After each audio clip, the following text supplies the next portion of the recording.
প্রথম বলেই উইকেট হারালেন আফিফ হোসেন ধ্রুব, কিন্তু বোলারের অবদানে নয় বরং আম্পায়ার ইচ্ছে করেই যেন আউট দিয়ে দিলেন তাকে। অস্ট্রেলিয়ায় টপ অ্যান্ড টি-20 টুর্নামেন্টে আরও একবার বিতর্কিত আম্পায়ারিংয়ের শিকার বাংলাদেশ। ভুলভাল সিদ্ধান্তে কপাল পুড়ল টাইগারদের। আফিফের আউট এবং বাংলাদেশের বিপক্ষে আম্পায়ারের এমন পক্ষপাতিত্বমূলক আচরণ নিয়ে বিস্তারিত জানব রিপোর্টে। আউট হওয়ার পর আফিফ আম্পায়ারের দিকে তাকিয়ে রইলেন, ঠিক যেন কিছু একটা বলতে চাইছিলেন তিনি, কিন্তু ততক্ষণে অবশ্য সময় ফুরিয়ে গেছে।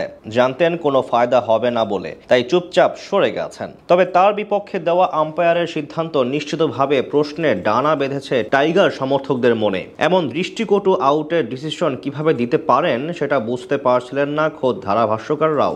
এক ম্যাচ আগে বাংলাদেশের বিপক্ষে আম্পায়ারদের ভুলভাল সিদ্ধান্ত নিয়ে ফুঁসে উঠেছিল সমর্থকরা। পার্থ স্কচার্সের সাথে ম্যাচের দিন একাধিক ডিসিশন গিয়েছিল টাইগারদের বিপক্ষে।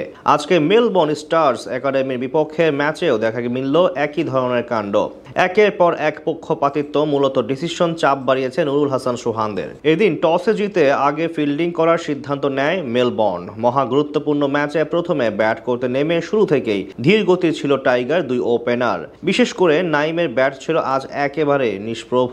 আউট হন 21 বলে 19 রানের বিরক্তিকর ইনিংস খেলে। তার মতোই উইকেটে বেশিক্ষণ থিতু হতে পারেননি জিশান আলম। 13 বলে 13 রান করে এই ব্যাটার আউট হন এলবিডব্লিউর ফাঁদে পড়ে, যদিও সেই সিদ্ধান্ত নিয়ে কিছুটা অখুশি ছিলেন এই ওপেনার। তবে সবচেয়ে বিতর্কিত কাণ্ডটি ঘটে আফিফের বেলায়। অষ্টম ওভারের দ্বিতীয় বলে আউট হন নাইম শেখ। এরপর ক্রিজে আসেন আফিফ। সেখানে তার খেলা প্রথম বলে হামিশ ম্যাকেনজির ট্রান করা ডেলিভারি অফ স্ট্যাম্প ছেড়ে কিছুটা বাইরের দিকে বের হয়ে ডিফেন্স করতে চেয়েছিলেন তিনি, কিন্তু বলের লাইন মিস করলে বল গিয়ে আঘাত হানে তার প্যাডে। যদিও পরিষ্কারভাবে বোঝা যাচ্ছিল তার ইম্প্যাক্ট অফ স্ট্যাম্পের বাইরে এবং বলের উচ্চতাও ছিল যথেষ্ট উপরে, কিন্তু সেখানে বোলারের আবেদনে সাড়া দিয়ে আউটের সিদ্ধান্ত দিয়ে দেন আম্পায়ার, যেটা দেখার সঙ্গে সঙ্গে বিরক্তি প্রকাশ করেন আফিফ হোসেন। তবে ডিআরএস না থাকায় সেই সিদ্ধান্ত মেনে নিয়ে চলে যেতে হয় তাকে।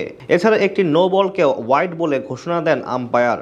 এমসিসির 12.8 ধারার আইনে বলা আছে, বলের কারণে ব্যাটার যদি পিচ ছাড়তে বাধ্য হন বা বল ব্যাটারের উইকেটের সামনে এসে থেমে যায়, অর্থাৎ বল পিচ থেকে এত দূরে পড়ে যে ব্যাটারকে বল খেলতে পিচ ছেড়ে দিতে হয়, তবে আম্পায়ার নো বল ঘোষণা করবেন ও সিগন্যাল দেবেন। তেমনটাই দেখা গেছে 12তম ওভারের তৃতীয় বলে। সেখানে বোলারের ছোড়া বল উড়ে সোজা গিয়ে ক্রিজের বাইরে পড়ে, কিন্তু আম্পায়ার সেটি ওয়াইডের ঘোষণা দেন, যার বিপরীতে সাথে সাথে অভিযোগ জানান নুরুল হাসান সোহান এবং সাইফ হাসান, কিন্তু এতেও কোনো সুরাহা পাননি।